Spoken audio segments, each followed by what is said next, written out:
ओ तुमरा तो धोखेबाज हो, वादा करके भूल जाते हो। না হাসিনা আপা, আমরা ওয়াদা করিনি, কি ওয়াদা করেছি খেয়াল করে দাও আমাদেরকে।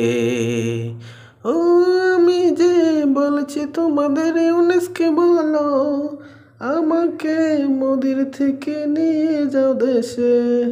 তোমরা কথা শুনলে না, আমাকে এখানেই মোদির কাছে থাকতে হচ্ছে।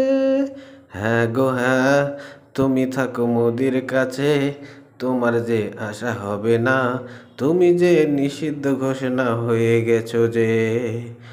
না না, এটা করো না, কেন তোমরা করলে? তোমরা ধোঁকাবাজি করে আমায় নিঃস্ব করে দিলে। না গো না, হাসিনা আপা এভাবে বলো না, তুমি যে বেঁচে আছো এটাই তোমার জন্য যথেষ্ট।